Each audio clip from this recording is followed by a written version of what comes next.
Mike, how are you going to get your base out, get all of the different viewpoints within the Republican Party excited about you as the nominee in 2010 should you win that? Well, I think you start by having a vision. And we've kind of looked at that tonight, and that's what the next leader has to have. You know, the Bible says, my people perish for lack of vision. I am an evangelical Christian, and I've actually had a ton of Republicans come out to me. I do think the party's segregated. They said, you know what, you're too much of an evangelical. You can't win that way.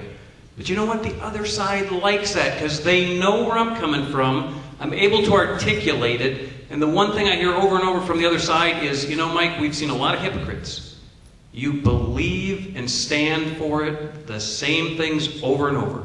You don't change your mind. You're consistent. That's how we get our base out. That's how we can't win with our base. If we get 100% of the Republicans out there, we still cannot win. We have to make sure other people know what we stand for, that we're firm, and we do have to learn and live the life like the other side.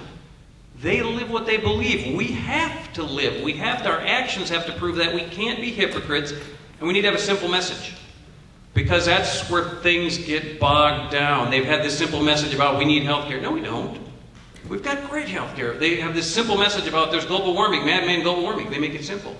It takes a lot of science to prove that it wasn't there. But we've got to boil it down to a simple message. The ethanol thing, we've got to boil it down to simplicity till people understand it, and that's the way you bring out our base, and that's the way you motivate all the base of all the voters. Paul, you are the last candidate to speak on this question of bringing the base together, those who are more concerned about social issues as opposed to those who focus on fiscal issues. Well, I think the way that I bring those, to the extent I'm going to accept the premise of your question that there are factions, and I appreciate where you're coming from. I'm sensing some hesitation, but that's all right. But I'm a consistent conservative. I am a fiscal conservative. I'm a social conservative. I always have been. I always will be. When I first ran for election in 2002, I was very clear about where I stood on the issues. I am a consistent conservative. And I'm also very proud to be a member of the Republican Party. I think that we are the party of yesterday, today, and tomorrow. I think that we bring those two groups, the fiscal conservatives and the social conservatives, together by being straightforward and honest about where we are on the issues. But I also think that it's incredibly important that we have a leader who's willing to identify what the priorities are. I have my legislative focus. Well, I'm a social conservative, but my legislative focus has been on tax and fiscal policies. How do we make the private sector more productive? And folks, that's where the fire is, and we got to put the fire out. We need to shrink state government, and we need to turn our private sector around. That's how we're going to get out of the challenges that we're facing today as a state and a nation. We need to focus on the fiscal issues, but let me be very clear, I'm a social conservative as well. I think I'll appeal to both groups within the party. All right, the next two questions are related in that we're going to deal with the federal government forcing mandates on the states. And they're different subject areas, but it kind of gets to the same issue. So continue with our format, Marty, you'll be up first on this question, and we'll head across this way. My question to you, Marty, is we are concerned about having control in the state over our own education programs. Would you, as governor, be willing to literally turn down money from Washington to allow Minnesota to escape some of the requirements of federal programs? And if so, cite me an example. The answer is yes. No, I'm the first person in the House to introduce a bill on the 10th Amendment. And for those who are not familiar with that, I've got a copy of the Constitution in my pocket, but essentially the powers that are not given to the federal government are thereby given down to the states and or the people. Now, I can tell you that I was chief author of the bill, successfully passed to abolish the profile of learning. Some of you have been around a while remember what that was. It was terrible for our education system. On the federal side of things, we have the new big government program, No Child Left Behind. Now, this puts me in a little contrast with George Bush. That's why some of us don't like answering I'm a George Bush Republican when the federal government was growing exponentially. So I do believe that we need to opt out of that. I have voted consistently to opt us out of No Child Left Behind. And as governor and as someone who was a teacher at one time, I can tell you that the education system, education control, does not belong in the hands of the federal government. We as Republicans used to believe to get rid of the education department when I was younger. And then all of a sudden here about 8 years ago, it doubled in size under our watch. That is why I think we lost a lot of people, the faith of a lot of people who believed in the Republican Party, because we were saying one thing in Washington, D.C., and then coming back and doing something else.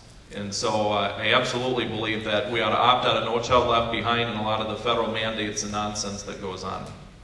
Just as an aside, I think Bill Buckley carried the Constitution around to note that he's dead. Phil, you're up next. Go ahead. Would you opt out of federal education programs to avoid the mandates? And give me an example, if you would. This is something that I don't have to think of at this moment. I have decided previous that that is an absolute certainty. When you look at the budgets at each of the school districts in the state, you find out that the federal government only contributes 2 to 3% of their budget. But by doing that, they basically control the entire school system. It's like the hairs on the tail of the dog, on the end of the dog's tail wagging the dog. And the Department of Education cannot tell me, and I've been to visit with a lot of them, they cannot tell me what the actual cost is to the individual school district to take the money that they're taking and then to follow the mandates. So my thought on the whole issue is that Minnesota, yes, we would take the money, but no strings attached. If there are any strings attached, we won't take the money at all. And I mean, I can't be any clearer than that. So I guess I've answered that question, and my time is about out, but with education, my feeling is that we've got to do some cutting back on some things. Like, we have so many school districts in this state, 340 of them, and the city of New York has a 1.1 million students. We have 823,000. They have 37 school districts. Why do we need 300 plus school districts to operate efficiently?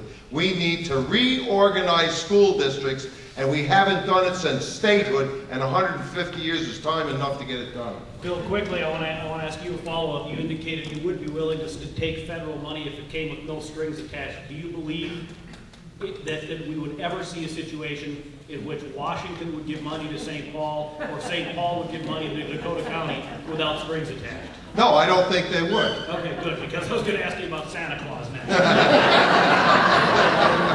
David, turn down federal education money, and if so, on what?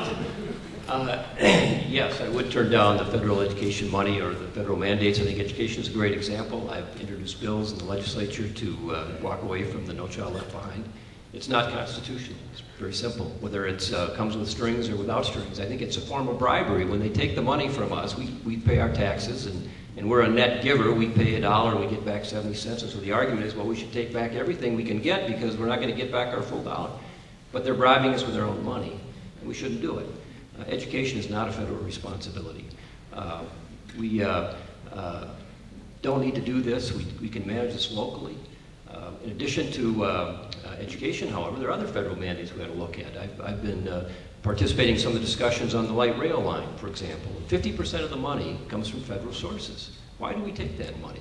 Why is a commuter rail line between Eden Prairie and downtown Minneapolis a federal project? Why should people in Mississippi and Montana and Missouri pay for that? If we think that's such a good thing here in Minnesota, then we ought to pay for it.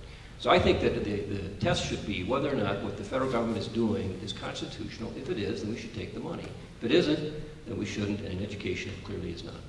David, I got a follow-up for you. Is what you folks have all agreed on so far, all of you have spoken, is it politically palatable? I mean, can you imagine if there were a Star Tribune reporter here tonight? And the headline. Does anybody read the Star Tribune? The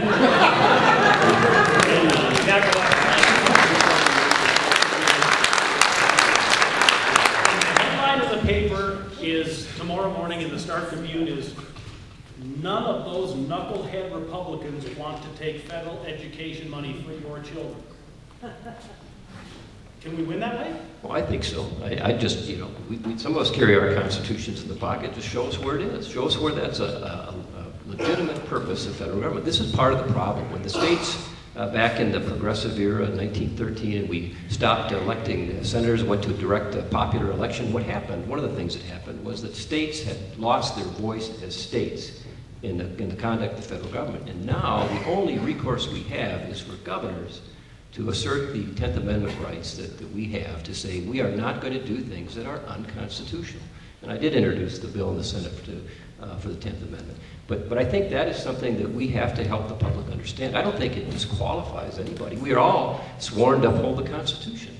And we all are qualified to understand what that is. And my reading of it is there's no mandate for education money or authority by the federal government. Any fair reading of the Constitution and the words of the founders doesn't give them the power to do it.